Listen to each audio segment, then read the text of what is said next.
siguiente aproximación conceptual, que va a ser el todo, y a partir de esa aproximación conceptual vamos a extraer sus partes y vamos a entenderlas de manera individual para luego hacer otro proceso y rearmarlas nuevamente como un todo. Y yo les prometo que la perspectiva que ustedes puedan llegar a tener después de estas sesiones con respecto a la responsabilidad extracontractual va a ser muy diferente y va a ser mucho más profunda. ¿Listos? Sobre todo diversa. Vamos a partir de un concepto básico, ¿sí? Un concepto genérico básico. La responsabilidad, nosotros podríamos entenderla, si pueden escribirlo muchísimo mejor, para que pues, tengan esa claridad y puedan comprender a través de dos sentidos, el escucharme y el verme. Nosotros podemos decir en términos generales que la responsabilidad es la obligación de reparar patrimonialmente. La obligación de reparar patrimonialmente un daño injustificado causado a un tercero. Entonces, la responsabilidad es la obligación de reparar patrimonialmente un daño injustificado causado a un tercero. Esa, digamos, va a ser nuestra aproximación conceptual a lo que es la responsabilidad, con todos los matices, pero en términos generales, esta podría ser una aproximación conceptual razonable, como por lo menos para empezar a comprender. Entonces, ya está el todo. Ahora, a ese todo vamos a sacarle las partes. ¿Cuáles son las partes? 1, que es una obligación. 2, que esa obligación implica reparar patrimonialmente. 3, que lo que reparamos son los daños injustificados. Y 4, que son causados a un tercero. ¿Listos? Podemos decir que esas son las 4 partes, a grandes rasgos, de este todo que es el concepto de responsabilidad. Vamos a comenzar de fin a inicio, o sea, vamos a comenzar por el último de los elementos. ¿Cuál es el último de los elementos que a nosotros nos aparece? Es lo que es causado a un tercero. ¿Por qué yo sostengo, en términos generales, obviamente hay excepciones, pero en términos generales, ¿por qué causado a un tercero? ¿Sí? Por 2 razones muy importantes. La primera, porque hay un principio general del derecho que se los he mencionado y lo seguiremos diciendo cada vez que se pueda, que nadie puede sacar provecho de su propia culpa o de su propio delito. Es decir, si usted, de manera consciente, usted mismo, se genera un daño o una lesión, pues no sería lo más adecuado que usted después quisiera sacar provecho de esa situación que usted mismo provocó. Ojo, cuando entremos ya a análisis concretos de responsabilidad, vamos a mirar algunas variables, pero esta es la regla general. Sí, antes de que alguien me diga, ay, pero es que el Consejo de Estado, ¿por qué repara entonces el suicidio de los conscriptos? Sí, porque allí hay una especificidad. O sea, hay una subregla. Pero la regla general es que en principio los daños autoirrogados, los daños autocausados, no tienen vocación de ser reparados. ¿Por qué? Primero, porque nadie puede sacar provecho de su propia culpa, de su propio dolor. ¿Sí? Y segundo, por una razón muy importante.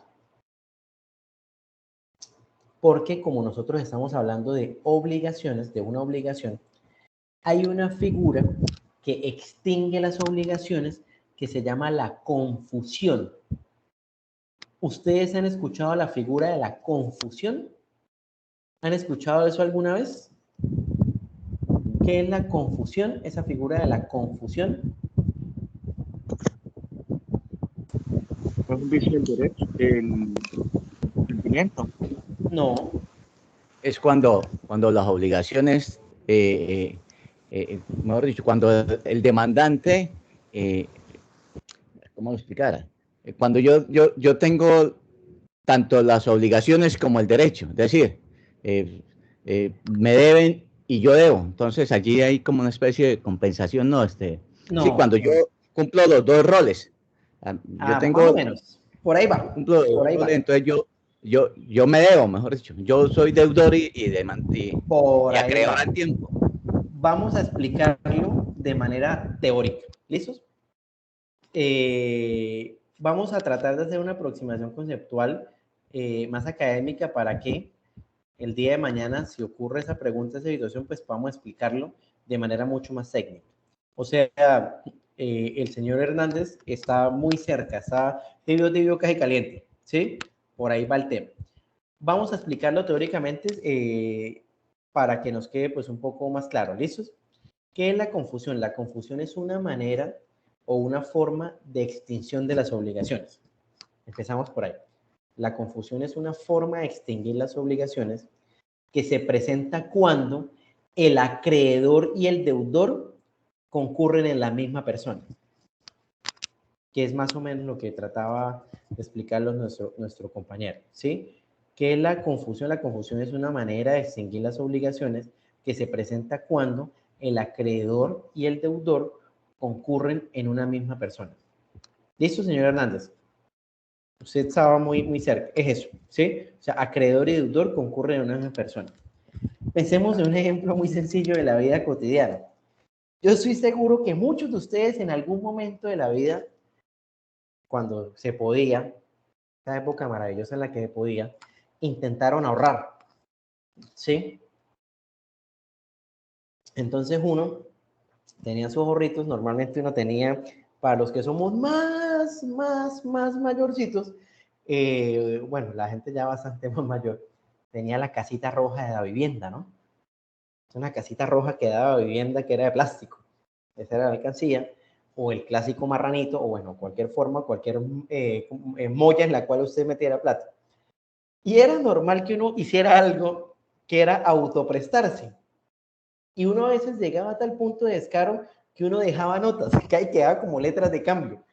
Sí, entonces hoy que 25 de septiembre de 2021, saqué 20.000, para pagar esto. Y uno guarda el papel y lo mete ahí. Sí, eso pues, es una usanza por lo menos que hacía mucho cuando yo era adolescente. Entonces uno se autoprestaba. En el fondo, ¿qué es lo que estaba ocurriendo allí? Pues una confusión. Porque como bien lo decía el señor Hernández, ¿sí? Pues allí prácticamente yo me debo a mí mismo. Sí, entonces, pues el acreedor y el deudor son la misma persona. Si el acreedor y el deudor son la misma persona, lo que ocurre desde el punto de vista técnico, jurídico del derecho, es que se configura la confusión. Y la confusión es una forma de extinguir las obligaciones. ¿Listos? Entonces, una de las primeras reglas, en términos generales, no hemos pasado a las subreglas, una de las primeras reglas, en términos generales, es que los daños autoirrogados no se reparan. Y no se reparan por dos razones. Uno, porque nadie puede sacar beneficio de su propia culpa, de su propio dolor. Y dos, porque pues de hacerlo prácticamente se incurriría en esa figura de la confusión y eso es una manera de extinguir las obligaciones. ¿Listos?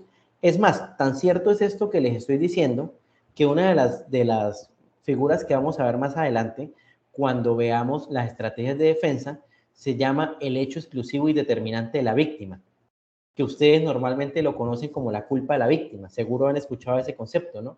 La culpa de la víctima, ¿sí? Entonces, cuando yo hablo de la culpa de la víctima, yo no estoy de acuerdo con esa expresión porque creo que es completamente imprecisa. Les voy a explicar por qué después. Pero cuando ustedes hablan de la culpa de la víctima, en el fondo, el origen del por qué la culpa de la víctima es un eximente de responsabilidad, la razón jurídica es porque la lógica de la responsabilidad no es para reparar daños que la misma persona se ha causado, porque nadie puede sacar provecho de culpa de su dolor y porque además habría una confusión. Ese es el origen y el fundamento jurídico de cuando usted habla de la culpa de la víctima, de cuando se habla de la culpa de la víctima, que yo prefiero llamarlo hecho exclusivo y determinante de la víctima. ¿Listos? ¿Claro esa parte? Ahora, daños injustificados. ¿Por qué daños injustificados? Porque en la teoría de la responsabilidad, y eso lo vamos a ver en la próxima sección que entremos a hablar del daño, Sin embargo, nosotros los mencionamos ayer por un comentario que muy acertadamente realizó, ¿cómo se me escapa el nombre? El señor, no lo veo por acá, el señor Agudelo, ¿sí? Que en el mundo de los daños, en el mundo del derecho de daños, y les explicaba ayer, existen daños desde el punto de vista fenomenológico y existen daños resarcibles, ¿sí? En ese sentido, la lógica y la teoría de la responsabilidad dice que todos los daños no son reparables, solo son reparables aquellos daños injustificados que tengan esa vocación de resarcibilidad en los términos que les voy a explicar en la próxima sesión. En ese sentido, tenemos que daños injustificados causados a un tercero. Ahora, reparar patrimonialmente. Como les he mencionado, la teoría de la responsabilidad dentro del derecho de daños nos indica que su finalidad y su naturaleza y su esencia va encaminada ¿a qué? A la reparación de daños. Por eso es que cuando usted habla de responsabilidad ubicada en el mundo del derecho de los daños, usted automáticamente debe pensar en la reparación de daños y no en la imposición de sanciones. De tal manera que lo que nosotros hacemos y la obligación consiste en reparar patrimonialmente daños. Ahora, la pregunta que ustedes seguramente podrían estarse haciendo en este momento, ¿y por qué este señor dice que patrimonialmente? ¿Y dónde queda lo extrapatrimonial? O sea, todo lo reducimos a dinero. Les voy a dar la explicación de el por qué yo digo que patrimonial y por qué no utilizo y no hablo de extrapatrimonial. Por dos razones puntuales. La primera, porque desde el punto de vista del patrimonio ha existido un error conceptual muy importante.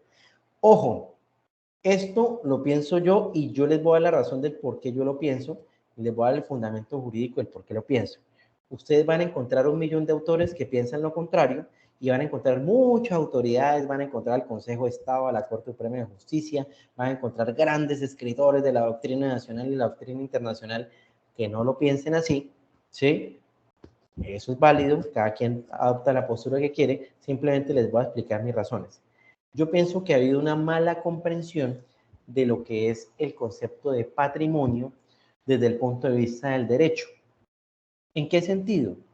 En que el patrimonio desde el punto de vista jurídico es el conjunto de haberes, el conjunto de situaciones, derechos, etcétera, que tiene una persona en su haber. ¿Dónde está la confusión? ¿Dónde está el problema? Que la gente normalmente relaciona el concepto patrimonio con el concepto dinero. Con el concepto dinero. Y resulta que lo patrimonial no necesariamente tiene que ver con el dinero, sino con todo ese conjunto de bienes, de derechos, etcétera, que tiene una persona en su haber. En ese sentido, mi buen nombre hace mención o está inmerso en mi patrimonio. Mi buen nombre, mi honra está inmerso en mi patrimonio, ¿sí? Ahora, que no es una situación material sin inmaterial, claro, pero es que dentro del patrimonio está lo material y está lo inmaterial. Ustedes han escuchado eso, el patrimonio intangible de la humanidad. Ahí no están hablando de plata. Precisamente porque la comprensión del patrimonio es todo lo que una persona o una colectividad tiene dentro de su haber. El lenguaje es un patrimonio, la cultura es un patrimonio, es nuestro patrimonio cultural. ¿Estamos hablando de plata? No. Sin embargo, la cultura hace parte del patrimonio de las civilizaciones, de las poblaciones, etcétera. En ese sentido, ¿cuál es la postura que yo tengo? Repito, ustedes lo encontrarán en grandes autores y dirán, pero es que este man está diciendo mentiras. No, es simplemente un tema de forma de verlo y que yo lo veo de esa manera y lo veo por esa razón. Que nosotros confundimos el patrimonio con dinero. Desde la lógica que yo creo que es más adecuada, entendiendo el patrimonio desde el punto de vista jurídico como es o lo que ese significa, ¿sí? El conjunto de haberes y derechos de una persona, bienes, etcétera. El patrimonio puede estar conformado, ¿sí? Por situaciones materiales o inmateriales. Y eso ya es diferente, ¿sí? O sea, dentro de mi patrimonio yo tengo mi dinero, Tengo mi carro, tengo mi casa, tengo mi oficina, eso está dentro de mi patrimonio. Mi dignidad también está dentro de mi patrimonio. Mi honra también está dentro de mi patrimonio. Mi buen nombre también está dentro del patrimonio. Mi libertad como ser humano está dentro de mi patrimonio. Y es una situación inmaterial. Entonces, ¿la lógica cuál es? El patrimonio está conformado tanto por lo material como lo inmaterial. Por eso es que no es desacertado, desde mi perspectiva, decir que las reparaciones son patrimoniales. ¿Dónde ocurre el desacierto? El desacierto ocurre si usted relaciona o usted considera que patrimonio es igual a dinero. Si usted considera que patrimonio es igual a dinero, ¿sí? Pues allí usted va a decir, pero ¿cómo va a hablar solo de patrimonial y dónde queda lo extrapatrimonial? Solo si usted ve el patrimonio como plata. Pero yo creo que el patrimonio es mucho más que simplemente el dinero. Por eso a mí me parece acertado hablar de la reparación se hace desde el punto de vista patrimonial porque se trata de reparar ese patrimonio que ha sido lesionado. No necesariamente la plata, no únicamente la plata. Eso es.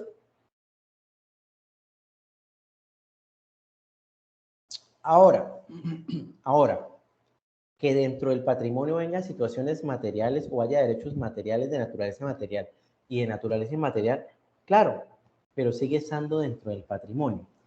¿Por qué no utilizo y por qué no me parece tan ajustado la expresión extrapatrimonial? Porque extrapatrimonial es lo que está fuera del patrimonio de una persona. ¿Y qué es lo que ocurre? Si algo está fuera del patrimonio de una persona, pues no le pertenece a esa persona, porque es extra patrimonio. Y si está fuera del patrimonio de una persona y no le pertenece, usted no puede derivar un daño de algo que nunca fue suyo, de algo que no era suyo porque estaba fuera de su patrimonio. Por eso yo creo que si uno va a diferenciar y a subclasificar los conceptos del patrimonio, la subclasificación de material en material podría ser un poco más ajustada.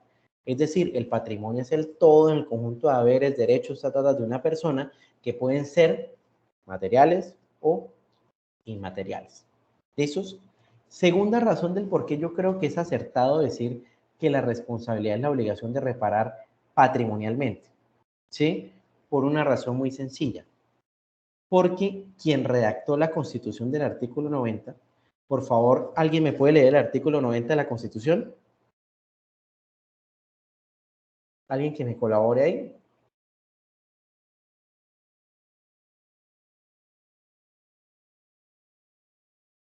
Yo, doctor. Dice ¿Sí? artículo 90. El Estado responderá patrimonialmente por los daños antijurídicos que le sean imputables. Responder a cómo. Patrimonialmente. Ahí dice patrimonial, extrapatrimonial. No, solo dice patrimonialmente. Ah, bueno. Entonces, para que vean que tampoco es algo que yo me estoy inventando. ¿Sí? La norma constitucional es clara y la norma constitucional habla de reparar patrimonialmente. Y habla de reparar patrimonialmente porque en la redacción de la Constitución, quien la redactó tenía claro, ¿sí?, que el patrimonio es todo el haber de una persona. Por eso no considero necesario hacer esa clasificación de patrimonial o extrapatrimonial, porque cuando yo hablo de lo patrimonial, va inmerso tanto lo material como lo inmaterial. ¿Listos? Ahora cada quien puede sacar sus propias conclusiones, cada quien puede pensar lo que a bien tenga con respecto a esto y casarse pues con la teoría que mejor le parezca. Normalmente cuando explico esto, las personas que de pronto han estudiado un poco el tema dicen, sí, pero es que tal autor importantísimo, bueno, está muy bien, cada quien tiene derecho a pensar de manera diferente, precisamente eso es lo que hace uno en la doctrina, ¿no?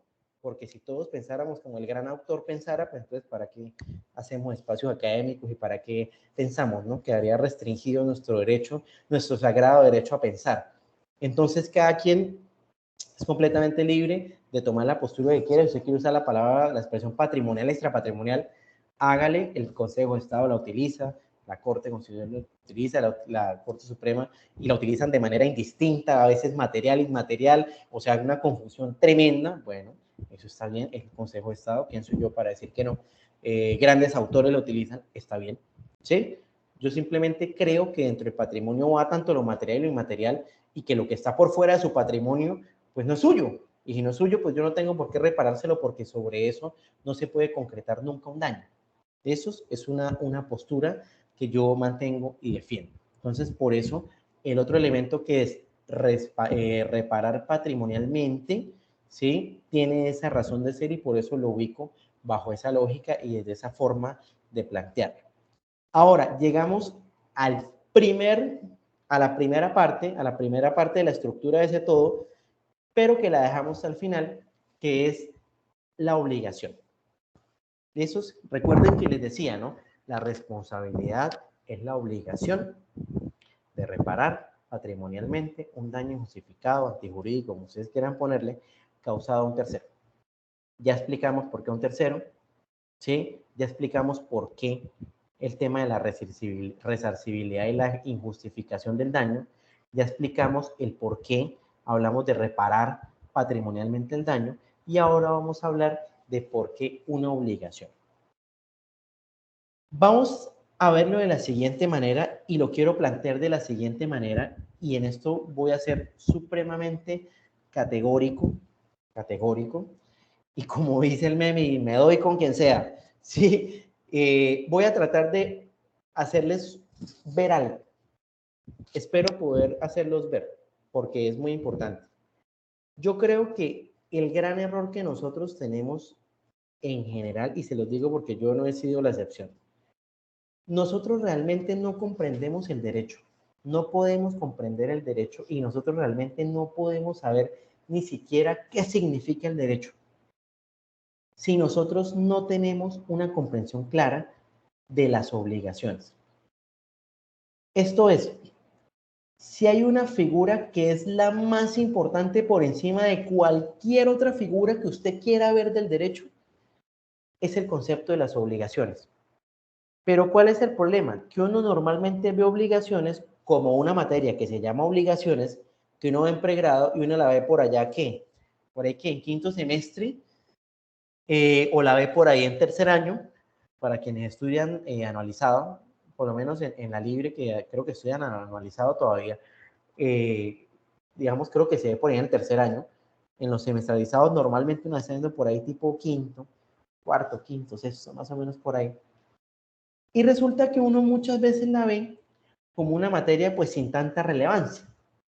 Normalmente cuando uno está empezando el estudio del derecho tiende a descrestarse por derechos un poco más, entre comillas, contemporáneos y figuras del derecho un poco más snobs. Entonces a nosotros nos gusta hablar mucho del sistema interamericano, nos gusta hablar de la Corte Interamericana, nos gusta hablar de todo ese tema, de todas esas situaciones un poco más contemporáneas. Hablo mirándolo desde el punto de vista de la historia de la humanidad, por supuesto. Y eso hace que dejemos de lado las instituciones tradicionales, ¿sí? Especialmente esta institución de el derecho que son las obligaciones. En ese sentido le diré lo siguiente.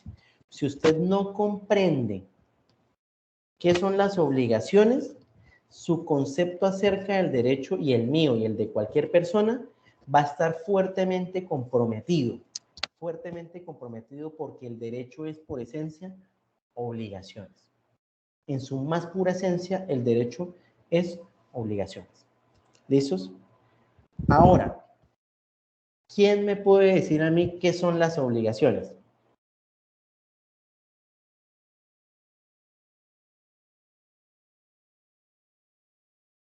¿Qué les ocurre? ¿La señorita Márquez anda por ahí?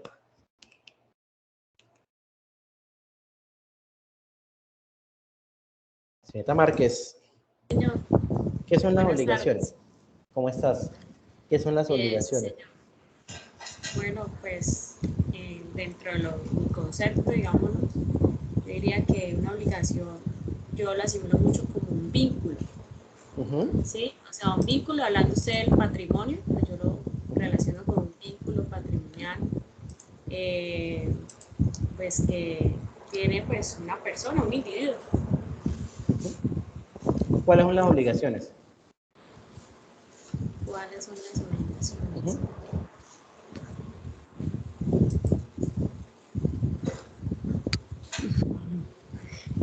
Yo no sé, pues según la ley, pues hay unas, es el, si no me equivoco, ¿no? El dar, o eso son, Sí, no, tú respondes lo que pienses, no importa. hay, Tranquila. bueno, el Tranquila dar, porque parte de la base que yo lo voy a explicar. ¿Sí? Yo lo voy a explicar, no te preocupes. Entonces, dar, hacer y no hacer es lo que me quieres decir, ¿cierto? sí señor, algo que pues tengo acá en mente. Perfecto, sí, perfecto, no importa. Ahora, con respecto a las obligaciones de dar, hacer y no hacer, ¿sí?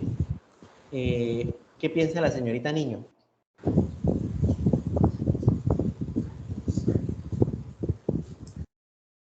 ¿Sí está bien eso de las obligaciones? Las obligaciones de dar, hacer y no hacer. Señorita Niño.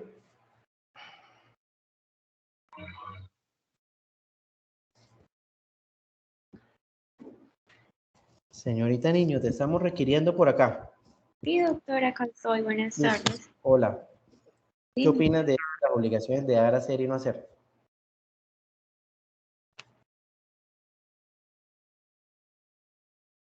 sí, doctor, pues respecto a estas obligaciones, pues son aquellas en que consiste en transferir el dominio de una cosa, la obligación de dar, ¿sí? Ujú. La de hacer, pues es la que se debe a el hecho o la acción en donde se entrega la cosa, ¿sí? Y Ujú. pues la no hacer es la obligación en la que se abstiene el deudor de realizar algo. Bien, o sea, tú vas más o menos de la mano con la respuesta anterior, solo que la estás complementando. ¿Listos? Bien. Pues déjenme decirles que es mejor precisar conceptualmente qué es una obligación. Porque es de esas figuras que, al igual que la buena fe, tenemos una idea de qué es, pero normalmente no la analizamos a profundidad para de verdad comprender qué es. Y les voy a decir algo para que no piensen que son ustedes y que es que yo siempre lo he sabido. No, yo realmente eso vine a comprenderlo, ¿no? Porque yo, al igual que ustedes, vi obligaciones. Es más, como dato anecdótico, mi papá fue mi profesor toda la vida de Derecho Civil. Me dictó civil toda la vida y él fue mi profesor de obligaciones. Y yo realmente solo supe comprender, solo comprendí que eran las obligaciones hasta hace relativamente poco. O sea, bueno, tampoco ayer, pero sí hasta hace relativamente poco. O sea, ya había aprobado mi curso de obligaciones y yo realmente seguía sin entender qué eran y la importancia de las obligaciones. Entonces vamos a hacer una aproximación conceptual de lo que es una obligación y de los elementos de la obligación. Nosotros debemos decir, como lo dice lo dijo en la primera respuesta la señorita Márquez, la obligación es un vínculo. Entonces, las obligaciones son un vínculo jurídico. Esas son las obligaciones. Vínculos jurídicos. ¿Que unen a quién con quién? Unen a una persona llamada acreedor con otra persona llamada como deudor. ¿Listos? ¿Ustedes han escuchado esa teoría medio romántica, chistosa? Bueno, es gracioso para quien de pronto no somos tan románticos. Esa teoría del hilo rojo, ¿no? ¿Se han escuchado del hilo rojo que une las dos almas a la Sí, eternidad? Bueno, el hilo rojo y sí que pueden pasar las vidas y no sé qué, y siempre el hilo rojo va a conectarlos en la eternidad. Bueno, listo. Ese hilo rojo vamos a llamarle vínculo jurídico. Coloquémoslo para que no nos olvide. Un vínculo jurídico, o sea, el hilo rojo que une esas dos almas. Y esas dos almas se llaman acreedor y se llaman deudor. ¿Listos? Entonces tenemos un vínculo jurídico que une a una persona llamada acreedor, o un extremo, perdón, llamado acreedor, con el otro extremo llamado deudor. Ahora, en virtud de ese vínculo jurídico, el acreedor puede exigirle al deudor el cumplimiento de una prestación. Y las prestaciones pueden ser de dar, de hacer o de no hacer. Dar, hacer o no hacer. En ese sentido, señorita Niño, tú fuiste quien me respondió ahorita de última, ¿cierto? Sí, señor. En ese sentido, te vuelvo a hacer la pregunta. ¿Dar, hacer y no hacer son obligaciones?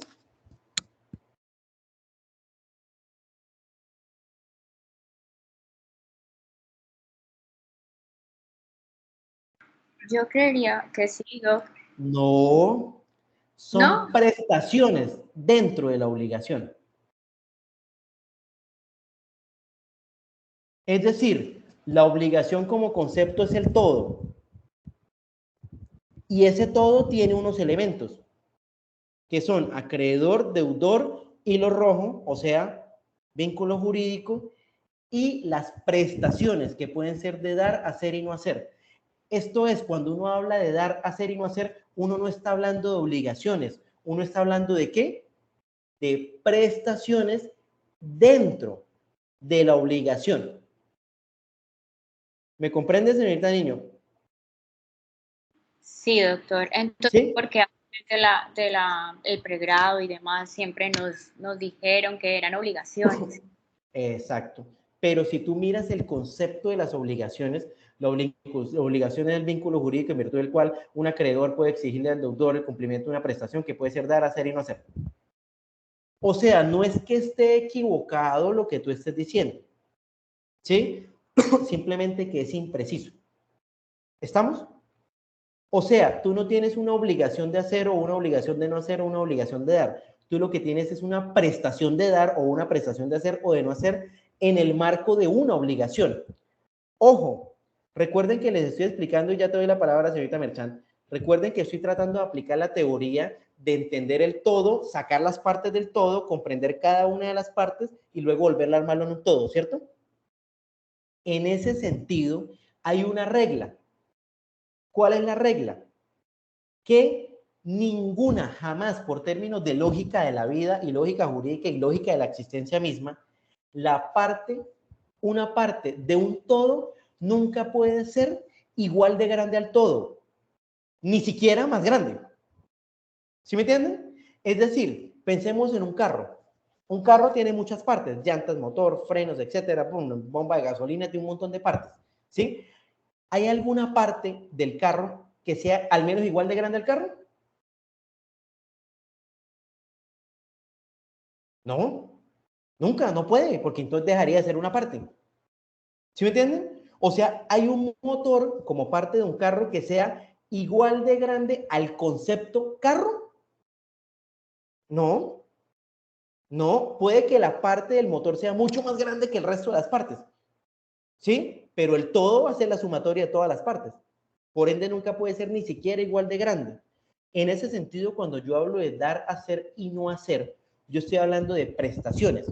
Por eso yo no puedo decir que la obligación es de dar, porque al yo decir que la obligación es de dar, prácticamente en un sentido lógico, yo estoy diciendo que ese dar, si yo la equiparo a la obligación, es igual de grande a la obligación misma. Y el dar es una prestación, como el hacer o como el no hacer, una prestación dentro de la obligación. ¿Listos?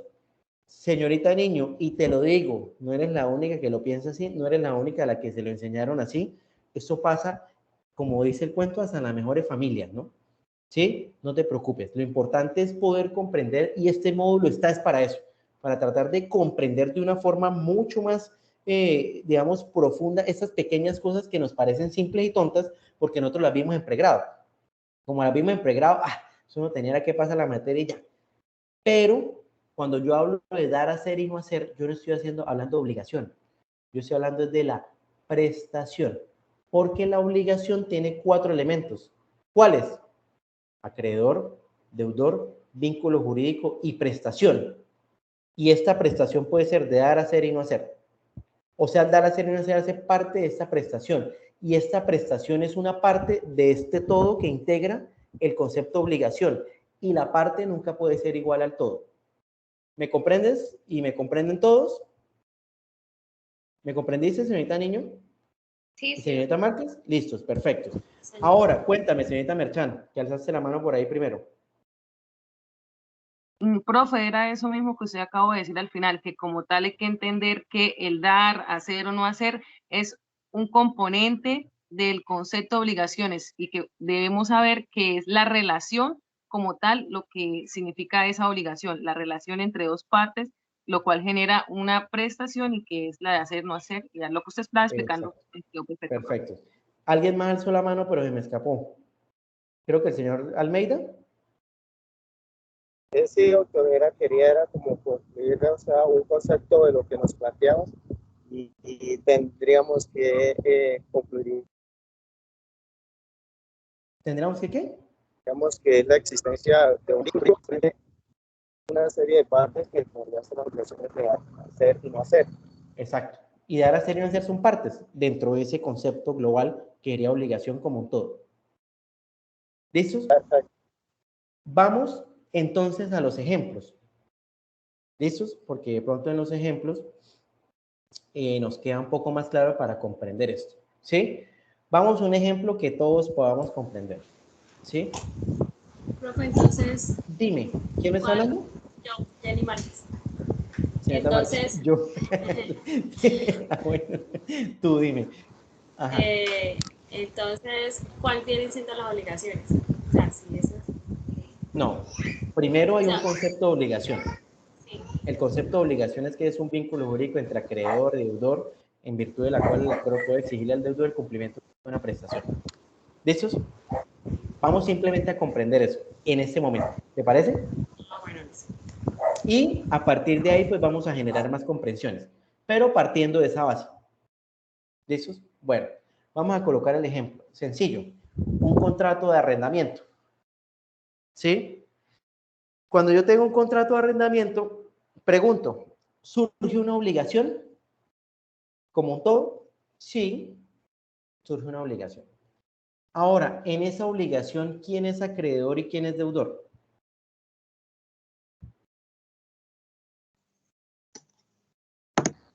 El arrendador y el arrendatario. No, necesariamente no. Ambos. El contrato de arrendamiento es un contrato bilateral, ¿cierto? Tiene unas obligaciones recíprocas de ambas partes. Exactamente. Hay unas prestaciones, no obligaciones, hay unas prestaciones recíprocas al margen de la obligación. ¿Listos? Como es un contrato bilateral, es decir, las prestaciones son recíprocas, no podemos decir que el arrendador o el arrendatario, alguno de los dos, es obligatoriamente el acreedor del deudor. No, la respuesta correcta sería la que nos gusta a los abogados, depende de la perspectiva en que yo lo vaya a mirar. ¿Listos, Maritza? Sí, doctor. Listos, perfectos. Recuerden que acá lo importante es aprender. Acá a mí realmente me tiene sin cuidado si no saben algo o si no entienden bien algo. A mí eso realmente no me interesa. Lo único que me interesa es aportarles. El resto me tiene sin cuidado porque créanme, ustedes no imaginan, no tienen ni idea de la cantidad de cosas que yo no sé. Y las que ustedes no saben. Eso es, la ignorancia es algo que es inherente al ser humano. Entonces, frescos. Lo importante es tratar de ir construyendo poquito a poquito, pues por lo menos un poquito de comprensión en algunas cosas, entonces tranquilos. ¿Listos? Solo que yo debo preguntar, pues para saber más o menos hacer un diagnóstico. Entonces, si yo hablo de un contrato de arrendamiento, yo no puedo decir categóricamente quién es el acreedor y quién es el deudor, pues porque va a depender de la perspectiva en que yo lo mire. Entonces vamos a ponerle perspectivas, Maritza. ¿De estos? Vamos a hacer esto juntos. Vamos a ponerle perspectivas, ¿sí? Cuando yo te digo a ti, ¿sí? De el deber que tiene uno de los dos, o sea, tengo un arrendatario y un inquilino, ¿sí? El deber que tiene uno de los dos de pagar un canon de arrendamiento, ¿sí, Maritza? Si yo te lo pongo en esa perspectiva, allí vamos a construir la obligación, el concepto completo de la obligación. En ese ejemplo, en ese supuesto específico, ¿quién sería el acreedor y quién sería el deudor? Allí el acreedor sería ¿quién?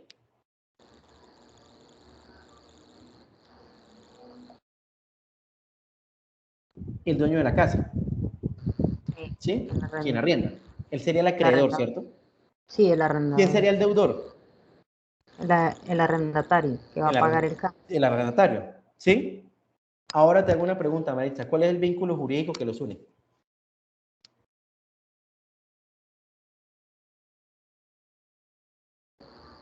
El dar el canon de arrendamiento. No, acuérdate que dar no es un vínculo, dar es una prestación.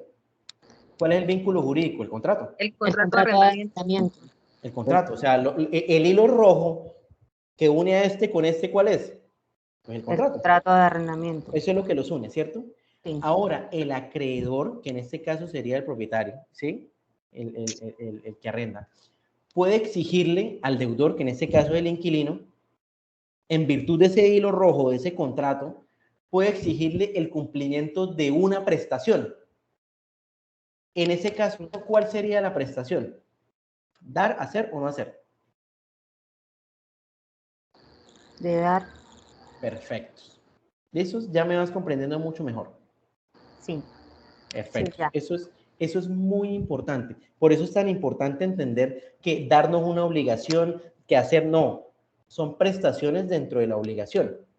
¿Sí? Fíjate que si uno lo mira de verdad, digamos, de manera un poco más profunda, yo estoy construyendo la obligación enmarcando todos los elementos. Tengo un acreedor, tengo un deudor, tengo un vínculo jurídico, y ese vínculo jurídico hace que el primero pueda exigirle al segundo el cumplimiento de una prestación, que en este caso particular, en eso que le estoy diciendo a Maritza, pues sería la edad, porque implica el trasladar un bien de un patrimonio a otro bien. ¿Listos?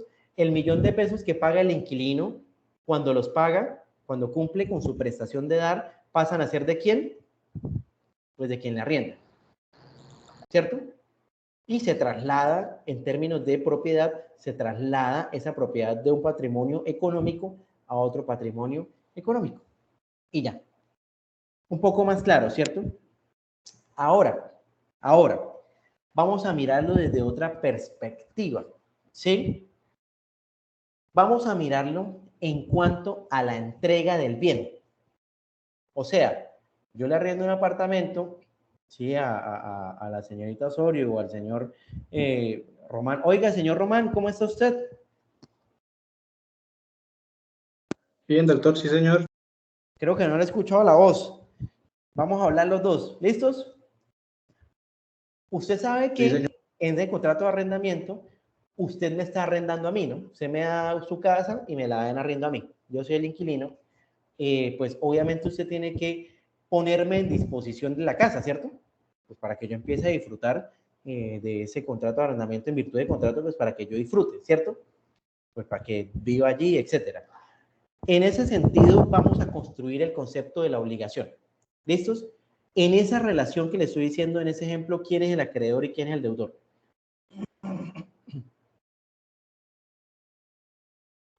Bueno, el acreedor sería sería pues de mi parte que le estoy arrendando, ¿sí? Y usted sería el acreedor. Espere. ¿Quién sería el acreedor? Es la pregunta.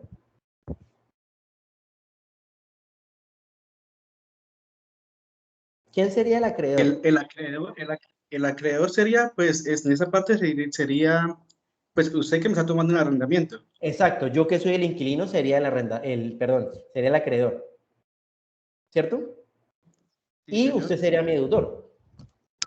En esa perspectiva, ¿cierto? Sí, Ahora bien, señor Román, ¿cuál es el vínculo jurídico que nos une?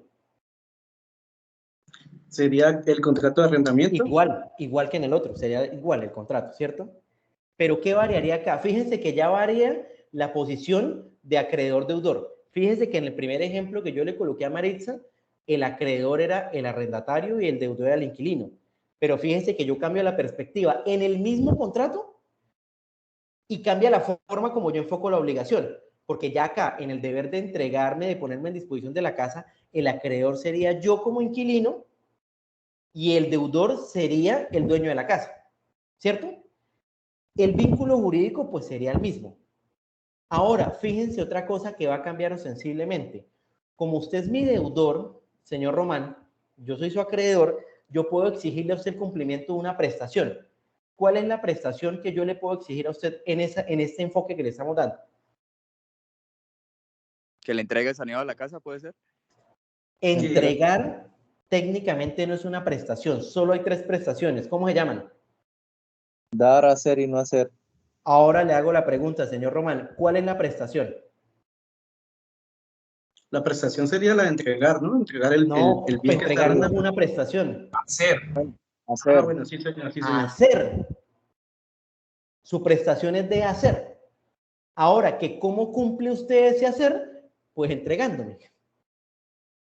Ojo, ¿entienden lo que les estoy diciendo?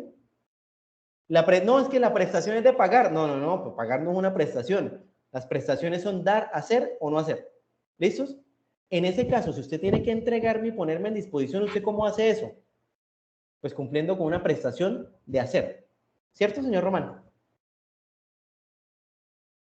Sí, señor. Perfectos. Ahora le hago una pregunta, señor Román. ¿Por qué la prestación es de hacer y no es de dar? Si usted igual me está entregando la casa.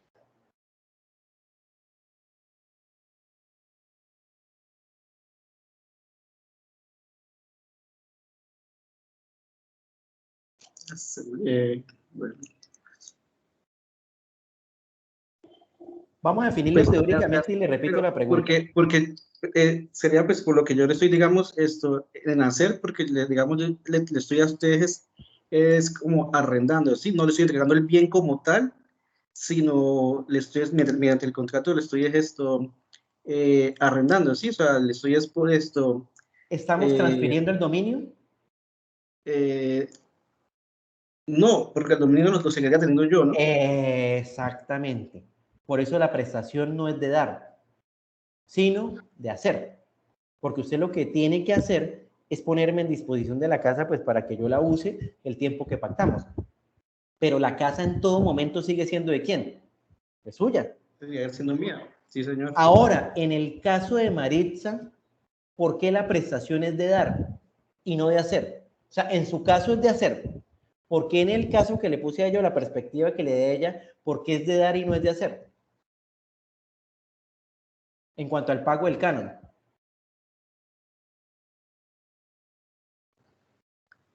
¿Qué le ocurre? Doctor, ¿porque está entregando su patrimonio? El dominio, se le estaba entregando el dominio. Exacto, porque el $1.000.000 que es de ella, que era de ella, cuando ella me paga ese $1.000.000, cuando ella cumple su prestación de dar, ella está haciendo una transferencia del dominio de ese millón que deja de ser de ella y pasa a ser de quién? Mío. ¿Listos? ¿Sí entienden la diferencia entre las prestaciones y por qué la prestación no podemos confundirla con la obligación en sí misma? Sí, señor. Perfectos. Y por eso es que yo les digo que el concepto más importante, y miren, realmente los problemas que uno tiene en la aplicación del derecho y en la comprensión del derecho es porque uno no entiende qué hace esto de las obligaciones. Y fíjense que cuando yo empiezo a colocar ejemplos y cuando empiezo a tratar de aplicarlo, fíjense cómo es normal que nosotros empecemos a patinar. Repito, no es ustedes, son la mayoría de personas porque nosotros no nos enseñaron unas bases fuertes y no fuimos capaces de ver en su momento la importancia de las obligaciones. Ahora, las obligaciones aplican para absolutamente todo. Para absolutamente todo. Vamos a ver, cambiemos la voz. ¿A quién no le he escuchado? A ver, vamos a mirar a quién no le ha escuchado la voz. O acá sí no se la ha escuchado. Señorita Mónica García, ¿tú estás por ahí?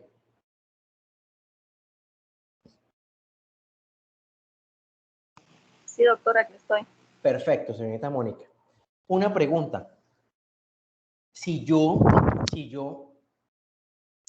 me enmarco dentro de nuestra normatividad tributaria, o sea, si yo estoy dentro de los presupuestos de la normatividad tributaria colombiana, ¿yo debo declarar renta? Sí, señor. O sea, si yo paso los topes, ¿yo debo declarar renta? Claro. Sí. Sí, ¿no? Pregunto. Eso es derecho estatal, ¿no? Derecho tributario. Porque es que ¿dónde está el gran problema? Que resulta que quienes vinimos a trabajar el derecho administrativo y a estudiar el derecho administrativo, muchas veces pensamos que estamos creando grandes cosas y realmente son aplicaciones diferentes de las obligaciones del derecho romano. Cuando yo te hablo de tributario, te estoy hablando de derecho administrativo, ¿cierto? Puro y duro. El derecho administrativo más duro es el derecho tributario, ¿sí? De hecho, ustedes saben que uno nunca está solo, la DIAN siempre lo acompaña. ¿Sí? Como decía un profesor de derecho tributario, hay dos cosas en la vida de las cuales usted no le puede huir, ¿sí? A la muerte y a la DIAN. Usted no puede huirle a eso. Es muy tenaz. De eso, hablando de derecho administrativo, ¿cierto? Yo te estoy diciendo a ti que si yo paso los topes establecidos en la ley, yo debo declarar, tú me estás diciendo que sí. Tienes toda la razón. Te hago una pregunta. ¿El declarar, el deber de declarar es una obligación? Desde el punto de vista de la obligación romana que yo estoy explicando. Sí. Claro. Vamos entonces a hacer el mismo ejercicio. Vamos a enmarcar los elementos para ver si hay o no una obligación de verdad desde el punto de vista romano-germánico. Pregunto, en este caso, ¿quién es el acreedor?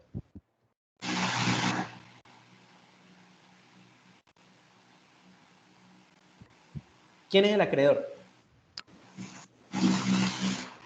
El Estado. El Estado. El acreedor sería el Estado. ¿Quién es el deudor? Pues uno como contribuyente, ¿cierto?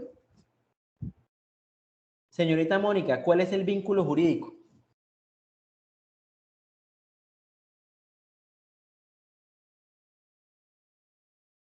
La obligación. Sí, la obligación No. para tributar. No, eso es lo que estamos tratando de explicar, la obligación. ¿Cuál es el vínculo jurídico? Vínculo jurídico es una parte de la obligación. ¿Cuál es el vínculo jurídico? O sea, ¿qué me ata a mí a tener que declarar?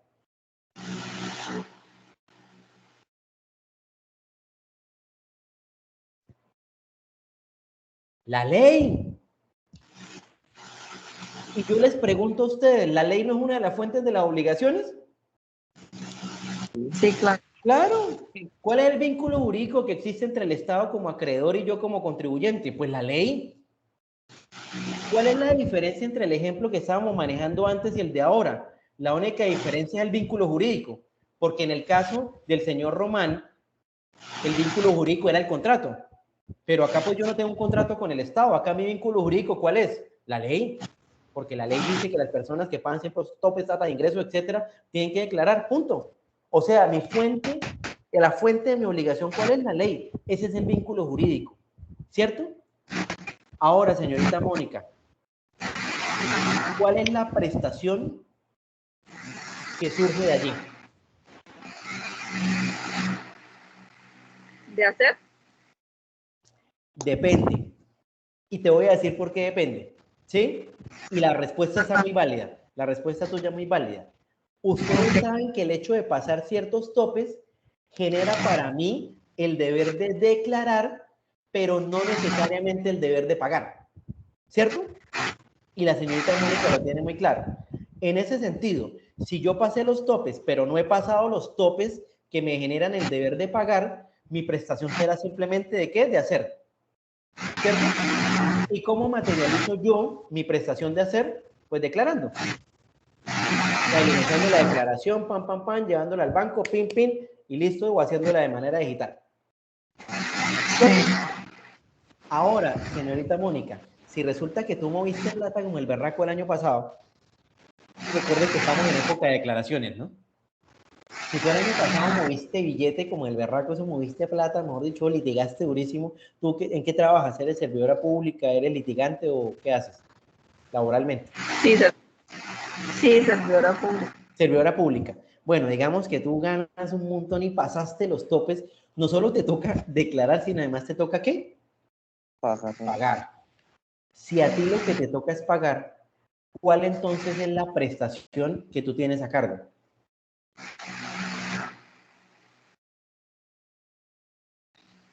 La obligación mía como tal, ¿sí? No, obligación no, prestación. La prestación. Ajá. ¿Cuál sería? ¿De dar? Exacto, de dar, porque cuando tú vas y pagas, tú Sí. estás haciendo transferencia del dominio, ya esa plata no es tuya, esa plata ahora es del Estado. ¿Listo? Okay. Ahora, estoy hablando del concepto romano-germánico de las obligaciones y estoy hablando de un tema de derecho administrativo tributario. ¿Qué tienen que ver? Tiene que ver todo, absolutamente todo, porque todo lo que tiene que ver con los sistemas jurídicos, todo sin excepción, es un asunto de obligaciones. Y si ustedes no lo ven así, la comprensión que están haciendo y que viene haciendo el derecho, pues no ha sido la más adecuada. Por eso mi invitación a partir de esta sesión es, en lo sucesivo, siempre que miren el sistema jurídico y siempre que miren el derecho, mírenlo bajo el concepto de la obligación. ¿Cuál es el concepto de la obligación? Acreedor, deudor, vínculo jurídico y prestaciones posibles. Y ustedes se van a dar cuenta que todo, sin excepción, tiene que ver con las obligaciones del derecho y las obligaciones del sistema tradicional romano-germánico. Ahora, señorita Osorio, ¿andas por ahí? Sí, señor. Perfecto. Yes, sir. Pensemos nosotros en derecho internacional. Pensemos en el sistema interamericano que tanto nos gusta. ¿Sí? Sí. Te hago una pregunta. En este momento, el sistema interamericano es una obligación, o todo lo que implica el concepto del sistema interamericano, podemos decir que es una obligación para el Estado colombiano desde el punto de vista romano-germánico. ¿O es creación exclusiva del derecho internacional? El derecho internacional se creó, es todo eso.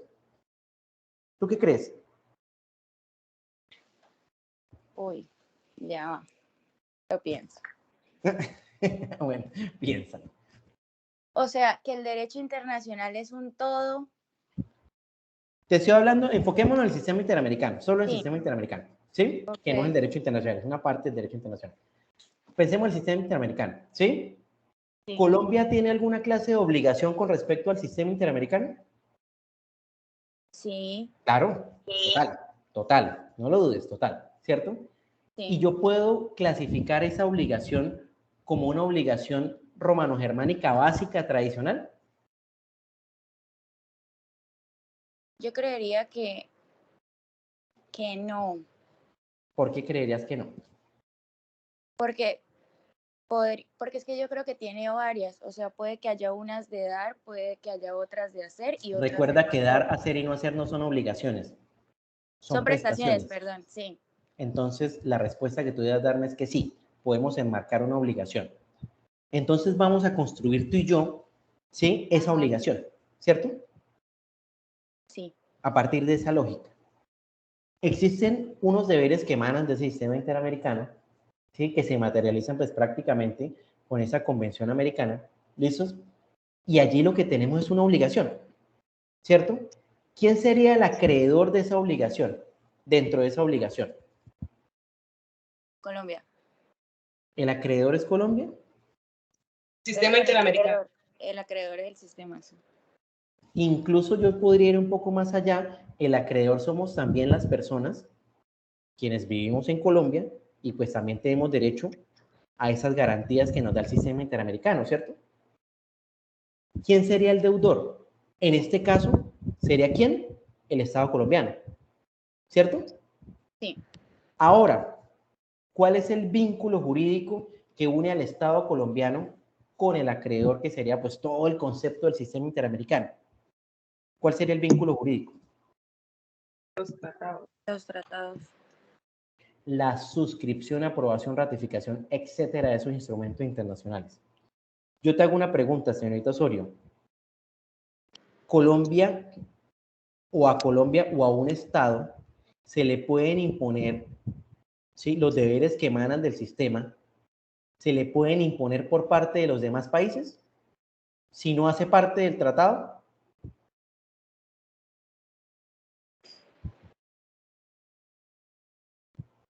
No.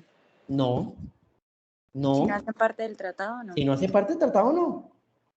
O sea que, ¿cuál sería el vínculo jurídico? La suscripción, ratificación, etcétera, en términos específicos, que eso se maneje con las formalidades, que hace que allí surja ese vínculo jurídico. Ahora, ¿cuáles son las prestaciones a cargo del Estado colombiano? Aquí aplican las tres: prestaciones de dar, prestaciones de hacer y prestaciones de no hacer. Sí. ¿Sí? Cuando dice, por ejemplo, que se prohibirá, no sé, digamos, el destierro, las penas crueles, los tratos inhumanos, pues es una prestación de no hacer, ¿cierto? Sí. Fíjate cómo aún el hecho de pertenecer a un sistema interamericano y de la obligación que de allí emana, en el fondo, si uno lo analiza, es una obligación desde el punto de vista romano-germánico. Es más, para que vayan mucho más allá. Dime. Señorita Osorio. No, estoy escuchando. Listo, perfecto. Es más, para que vayamos más allá. ¿Ustedes saben cuáles son los tres pilares o fundamentos importantísimos sobre los cuales se fundamentan los tratados internacionales? son 3, que vamos a llamar pacta sunt servanda, que vamos a llamar res inter alios acta, que vamos a llamar bona fides y que vamos a llamar liberalidad. Y cuando yo hablo de pacta sunt servanda, cuando hablo de bona fides, que es buena fe, cuando hablo de res inter alios acta, ¿a ustedes eso no les suena como a derecho romano? Mucho. Sí, eso suena a derecho romano que las pela. ¿Oh? Y ahora algo más particular, mucho más particular. ¿Ustedes sabían que el pacta sunt servanda, el res inter alios acta y la bona fides son los 3 principios y pilares de los contratos civiles desde el punto de vista de la óptica del derecho romano? ¿Sí ven entonces la importancia de comprender de dónde es que salen las fuentes de los deberes y las fuentes de las obligaciones y por qué es que nosotros estamos obligados, sin importar que sea declarar renta, sin importar que sea pagar el canon de enrolamiento y sin importar que sea un sistema interamericano y sin importar que sea nada? Siempre y cuando usted configure y concrete una obligación desde el punto de vista romano-germánico, usted allí tiene una obligación y de esa obligación emana un acreedor, un deudor, un vínculo jurídico y unas prestaciones que son lo pactado, lo debido dentro del concepto de la obligación. ¿Estamos claros entonces en qué es una obligación? ¿Qué es una obligación y por qué la obligación es el concepto más importante desde el punto de vista del derecho? Porque no existe nada en el derecho que no se enmarque dentro de la obligación, dentro de una obligación desde el punto de vista romano-germánico. Vaya Dios a saber si eso lo inventaron los romanos, quizás lo pudieron haber robado a otro pueblo, quizás venía de la antigua Mesopotamia, quizás venía del antiguo Egipto, vaya Dios a saber. Pero la persona o el grupo de personas que crearon el concepto de las obligaciones desde el punto de vista tradicional histórico, hicieron algo demasiado bien hecho, de tal forma que nada, al menos en el sistema jurídico, incluso de la vida misma, sale o se escapa de esa lógica. Y ustedes pueden colocar los ejemplos que ustedes quieran. No, pero es que eso no aplica en el derecho aduanero porque el derecho aduanero es especialísimo en temas del derecho administrativo, eso no tiene nada que ver con el derecho civil. Ah, ¿no? Bueno, ponga el ejemplo. Ponga el ejemplo que quiera y yo cualquier ejemplo que usted ponga lo puedo concretar en una obligación bajo esta lógica. Cualquier cosa. Entonces, que esta sesión, una de las cosas que yo quiero que se lleven, que para mí es la más valiosa, y ojo, muchas veces en la vida las cosas más valiosas son las cosas más simples, ¿no? Porque dice, ay, no, pues esto yo lo voy en tercer semestre, pues para verlo en la especialización, pues yo lo voy en quinto año, en tercer semestre, cuando fuera. Sí, pero de verdad lo comprendíamos tal como a profundidad y lo comprendíamos con la dimensión y la importancia que ella debía tener. Yo creo que no necesariamente, no necesariamente. Empiecen a mirar todo lo que tiene que ver con el derecho, empiecen a mirarlo desde el punto de vista del concepto tradicional de las obligaciones y verán que allí está la respuesta de la gran mayoría de preguntas que ustedes pueden llegar a tener. ¿Listos? Miren, no se vayan tan lejos. Señor Federico, usted hablaba del tema de Corponor. ¿Sí? Yo allí no tengo o no podría constituir a partir de allí una obligación. ¿Por qué ese tema de Corponor? ¿Por qué no le están haciendo ese reclamo a la rama judicial? Pues porque la obligación la tiene Corponor. Y ocurre allí y se presenta una verdadera obligación. Claro, digamos, aceptemos, señor Federico, que Corponor sí debe talar ese árbol. Un ejemplo, aceptemos que sí debe talar. ¿Sí? En ese caso, ¿quién sería el acreedor? El acreedor sería el vecino o la comunidad, pues, donde está el árbol. ¿Cierto? Podríamos mencionarlo así. ¿Quién sería el deudor? En este caso sería Corponor. ¿Cuál sería el vínculo jurídico? La ley. ¿Por qué? Porque es la ley y el sistema jurídico el que establece el contenido obligacional de Corponor. Por eso es que sería un deber de Corponor y no de la rama judicial. Porque el contenido obligacional de la rama judicial no está el tema del medio ambiente ni nada de eso. ¿Sí? Eso está en cabezas de Corponor en este caso en particular. ¿Cuál será el vínculo jurídico? Pues la ley. Ahora, ¿de qué clase de prestación estoy hablando yo? ¿Dar, hacer o no hacer? Pues de hacer, y en este caso el hacer, ¿cuál implicaría? Digamos en el ejemplo, pues llevar a cabo la tala del árbol. ¿Es o no es una obligación desde el punto de vista tradicional? Claro, Y cualquier cosa que ustedes pongan, la vamos a poder enmarcar allí de la misma manera. ¿Listos? Ahora, como les estoy diciendo que las obligaciones, el concepto de la obligación tradicional es lo más importante que existe en el derecho y que su comprensión abarca todo lo que tiene que ver con cualquier sistema jurídico, con cualquier sistema, incluso con cualquier sistema moral, incluso con lo que sea. Incluso piense en si ir a la misa para quien es católico, apostólico y romano, si ir a misa es una obligación, y yo le voy a decir que sí, y le voy a dar la misma explicación. ¿Quién sería el acreedor? La iglesia, y podríamos decir que hasta Dios, según esa tradición. ¿Quién será el deudor? Pues el feligrés. ¿Cuál es el vínculo jurídico? La religión. ¿Por qué? Porque si hablamos de un testigo de Jehová o si hablamos de un ateo, pues él no la tendría. Entonces allí el vínculo jurídico sería la religión. ¿Y cuál sería la prestación? Serían dos.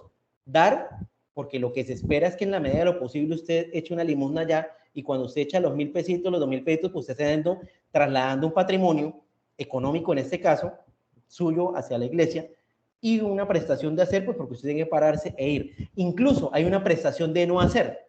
¿Por qué? Pues porque usted sí va a ir, pues no se espera un buen feligrés que se ponga a hablar por teléfono, que carcajee con los amigos, no, sino que mantenga una actitud serena, una actitud cauta, una actitud de silencio, una actitud reflexiva, y que atienda pues a la misa como tal. Y si ustedes se fijan, por ahí puedo seguir dando ejemplos y por ahí puedo seguir sacando las mismas conclusiones. Como eso es así, pues por supuesto, la responsabilidad no escapa a ello. Claro que no escapa a eso. En ese sentido, por supuesto que la responsabilidad es una obligación, y una obligación desde el punto de vista tradicional romano-germánico, si se quiere. Voy a demostrarles cómo se aplica entonces el concepto tradicional de la obligación a la responsabilidad, sin importar que sea del Estado, sin importar que sea del Consejo de Estado, sin importar que sea la Corte Interamericana. Es irrelevante. ¿En qué sentido? En que desde el punto de vista teórico, lógico de su construcción, sigue siendo una obligación. Pensemos lo siguiente. Demandan al Ejército Nacional, rama judicial Ejército Nacional, ¿sí? La demandan por una ejecución arbitraria. Viene la demanda, el Ejército contesta, bueno, se defiende. Finalmente el juez dicta su sentencia. Pensemos en la sentencia de fondo, la sentencia definitiva, y en la sentencia definitiva declara la responsabilidad. Declara la responsabilidad patrimonial de la nación, rama, Ministerio de Defensa, Ejército Nacional, con ocasión de la muerte del señor en hecho ocurrido el día tal, no sé qué, producto de una ejecución arbitraria. Primero, declárese de responsabilidad. Segundo, en consecuencia de lo anterior, condénese a la nación, Ministerio de Defensa, Ejército Nacional, a pagar a la parte actora, ¿sí? a las víctimas, los siguientes rubros. Primero, a título de lucro cesante, no sé, 100 millones. A título de daño emergente, 50 millones. A título de perjuicios morales, 100 salarios mínimos para cada uno de los familiares cercanos, 50 para este, 20 para este, ¿Listos? Tercero, atendiendo al hecho que se trató de una grave, flagrante, reiterada violación de los derechos humanos, lo cual está protegido por el sistema interamericano y por los derechos humanos, el derecho internacional, ¿sí? Dispóngase que el Ministerio de Defensa, en cabeza de su titular, el ministro de Defensa, o en cabeza del general, comandante en jefe de las fuerzas militares, etcétera, etcétera, etcétera, ofrezca una disculpa pública y haga una ceremonia de rectificación en la cual aclare y le pida perdón a las víctimas y aclare que el fallecido no fuera un guerrillero quien fue abatido en un combate, sino que se trataba de un ciudadano ajeno al conflicto, una persona de protección especial, etcétera, etcétera, que fue ultimado como consecuencia de un plan macabro, producto de una política pública criminal de ejecuciones arbitrarias. Punto. Eso diría, a grandes rasgos, la parte resolutiva de esa sentencia. Que si eso es una obligación desde el punto de vista romano-germánico, dígame. Pero por supuesto. Vamos a hacer el ejercicio entonces. En ese caso, ¿quién es el acreedor?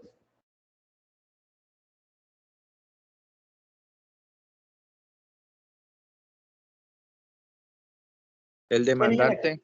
¿Quién? El demandante que ganó la demanda. Las víctimas, exactamente. Quien ganó la demanda. Ellos serían los acreedores. ¿Quién sería el deudor? Él es la nación. Nación internacional. ¿Cierto? ¿Cuál es el Señor. vínculo jurídico que los une? La sentencia. Un título ejecutivo judicial, que se llama la sentencia. ¿Cierto? Sí, El señor. hilo rojo sería la sentencia. Título ejecutivo judicial. Ahora, en ese ejemplo que estoy dando, ¿cuáles son las prestaciones a cargo del deudor? ¿Hay prestaciones de dar? Sí, claro. ¿Cuáles? Las reparaciones directas que se le están haciendo, las reparaciones patrimoniales. Los pagos. Exacto. Es una prestación de dar, pues, porque el patrimonio económico en cabeza del ejército de la rama de la nación, pues ahora pasará ¿a quién? Pues a las víctimas. Y A por las supuesto, víctimas. a su abogado. Si no olvidemos del abogado. No olvidemos de los abogados. ¿Sí? A las víctimas y pues al abogado. Sí, habrá un traslado allí. ¿Hay prestación de hacer? Sí, señor. Claro, ¿cuál? Las simbólicas, la de Claro, la de cuando yo pedir digo que tiene disculpas. que hacer una ceremonia donde rectifique, donde ofrezca perdón, bueno, etcétera, ¿esa qué clase de prestación es? Pues de hacer. ¿Sí? Ahora, si fuera la misma Corte Interamericana la que condena al Estado colombiano, ¿no pasaría exactamente lo mismo? Sí, señor.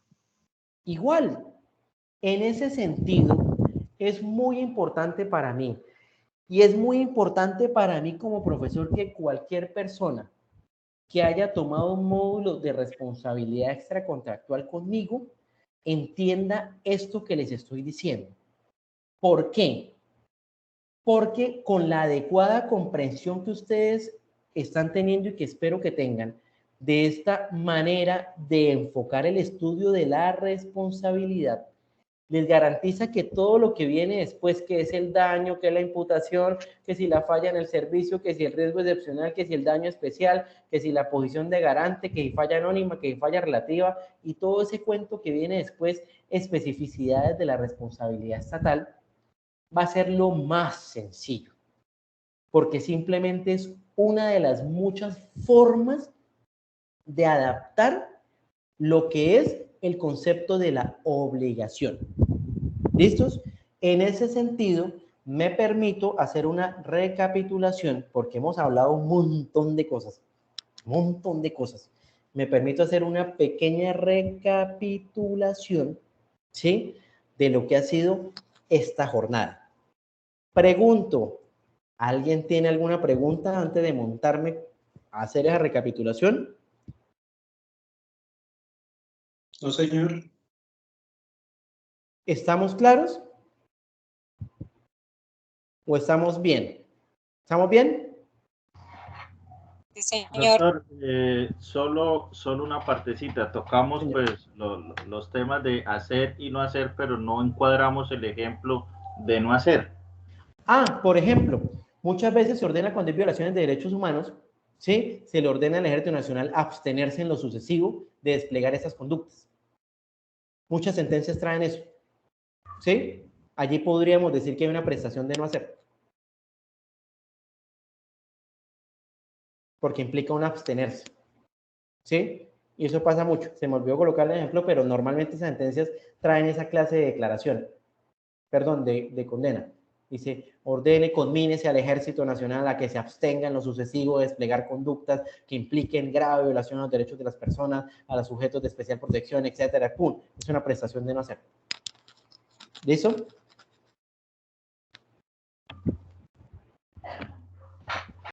¿Alguna otra pregunta?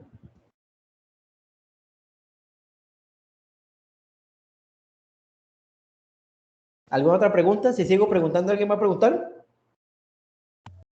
No, señor. Bueno, vamos entonces a recapitular un poco lo que ha sido este primer fin de semana. ¿Listos?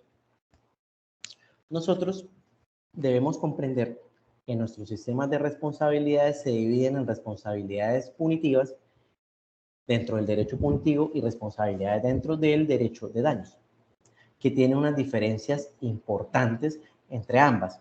Diferencias como la finalidad, diferencias como la importancia del elemento daño importancias como la naturaleza de la persona o la naturaleza de la parte demandada, de la parte contra quien se dirige la acción, importancias como el carácter transmisible y transferible de los efectos de una declaratoria de responsabilidad y otras diferencias que las explicamos una a una. Segundo, nosotros pudimos apreciar que en ese marco debemos comprender que cuando hablamos de responsabilidad dentro del derecho punitivo, enmarcado en todos estos asuntos, ¿sí? Normalmente aparecen dos subsistemas derivados del derecho penal y derivados del derecho disciplinario. Ahora, cuando nosotros hablamos dentro del sistema de responsabilidad, pero enfocados al derecho de daños, nosotros podemos partir o bifurcar esta situación entre lo que es la responsabilidad estatal y lo que es la responsabilidad civil. Ahora bien, dentro de lo que era la responsabilidad estatal y la responsabilidad civil, debemos tener presente que en ambas se pueden dar situaciones precontractuales, contractuales y extracontractuales. En ese sentido, nosotros nos vimos obligados a hacer el estudio y sobre todo a hacer la comprensión de las fronteras teórico-prácticas de cuándo estábamos o cuándo hablábamos de un evento precontractual, de un evento contractual y de un evento extracontractual. En ese sentido, nosotros comenzamos por la explicación del evento contractual por ser el más fácil de comprender, en virtud de que el contrato, desde el punto de vista del Estado, el contrato estatal tiene una naturaleza solemne y una naturaleza formal por excelencia, y en ese sentido es muy fácil apreciar cuándo se está en un evento contractual y miramos los eventos propios de la responsabilidad contractual. A partir de ello, nosotros clarificamos las fronteras entre lo precontractual y extracontractual, indicando y haciendo una mención importante en el sentido que, a pesar de que ambos, lo precontractual y extracontractual, tuvieran en común la ausencia del contrato, la diferencia sustancial se hallaba en el hecho que la parte precontractual, a pesar de no tener contrato, sí se implicaba que se estaba en el proceso o en el periodo de tratativas o de negociación previo anterior a la suscripción y celebración de cualquier contrato, mientras que la parte extracontractual ni se ubicaba dentro del contrato, ni se ubicaba dentro de ese periodo previo, sino simplemente en una situación que en términos generales la doctrina ha querido llamar como los encuentros sociales ocasionales, porque no hay ninguna voluntad que medie, ni la intención de obligarse a través de la suscripción de contratos, como ocurriría en un periodo precontractual. Dentro de lo precontractual miramos una figura importantísima del derecho, como lo fue la buena fe, como principio general del derecho.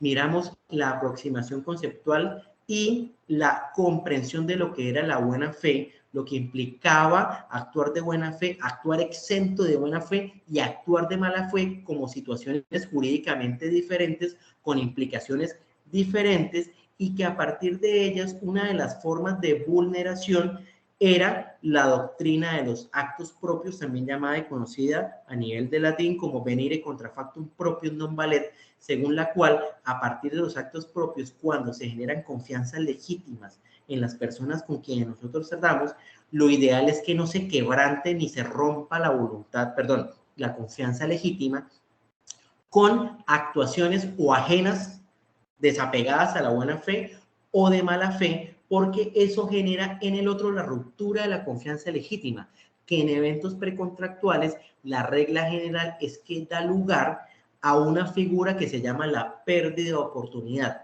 en virtud de la cual yo no puedo decir que el daño causado a quien aspiraba a ser contratista sea la lesión del derecho de su crédito, de lo que iba a obtener, sino la pérdida de oportunidad legítima de haberlo obtenido. En ese sentido es que se fundamenta lo que es el criterio de la responsabilidad basado en un evento precontractual, diferenciándolo de lo contractual y de lo extracontractual.